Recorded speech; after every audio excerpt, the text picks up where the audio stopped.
নমস্কার, আমাদের কৃষ্ণা টক্স বাংলা চ্যানেলে আপনাদের স্বাগত। আজকের ভাবনা, প্রসাদের চিরন্তন বার্তা। প্রসাদ এই শব্দটি কেবল কিছু খাদ্যবস্তু নয়। প্রসাদ হল ভগবানের কৃপা, প্রেম এবং করুণার এক পবিত্র রূপ। এটি সেই অমৃত যা জীবনকে শুদ্ধ করে। আসলে যা কিছু চিরন্তন এবং যা কিছু পবিত্র, তাই হল প্রসাদ। আমাদের এই মানব জীবনটাই তার দেওয়া প্রসাদ। আমাদের প্রতিটি নিঃশ্বাস, আমাদের জ্ঞান, সবটুকুই তার দান। আর যখন আমরা ভক্তি সহকারে তার চরণ থেকে সেই দান ফিরিয়ে নিই, তখনই তা জীবনের পরম কল্যাণে পরিণত হয়। প্রসাদ গ্রহণ করলে হৃদয় শুদ্ধ হয়। এটি কেবল তৃপ্তি দেয় না, এটি ভগবানের সাথে আমাদের সংযোগকে পুনরুজ্জীবিত করে। ভগবান শ্রীকৃষ্ণ গীতায় বলছেন, হে কৌন্তেয়, তুমি যা কিছু করো, যা কিছু আহার করো, যা কিছু হোম করো, যা কিছু দান করো, তা আমাকে অর্পণ করো। শ্রীমদ্ ভাগবত গীতার 9ম অধ্যায়ের 27 নং শ্লোকের মূল ভাব অনুসারে আসুন এই জীবনকেই তার চরণকমলে অর্পণ করে প্রসাদ রূপে ফিরিয়ে নিই এবং মানবজাতির কল্যাণ করি। হরে কৃষ্ণ। ভিডিওটি ভালো লাগলে একটি লাইক, কমেন্টস এবং সাবস্ক্রাইব করে দিবেন। নমস্কার, আমাদের কৃষ্ণা টক্স বাংলা চ্যানেলে আপনাদের স্বাগত। আজকের ভাবনা, প্রসাদের চিরন্তন বার্তা।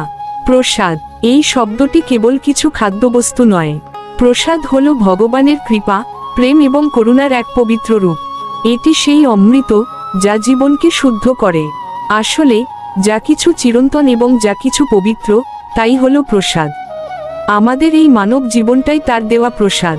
আমাদের প্রতিটি নিঃশ্বাস, আমাদের জ্ঞান, সবটুকুই তার দান। আর যখন আমরা ভক্তি সহকারে তার চরণ থেকে সেই দান ফিরিয়ে নিই, তখনই তা জীবনের পরম কল্যাণে পরিণত হয়। প্রসাদ গ্রহণ করলে হৃদয় শুদ্ধ হয়। এটি কেবল তৃপ্তি দেয় না, এটি ভগবানের সাথে আমাদের সংযোগকে পুনরুজ্জীবিত করে।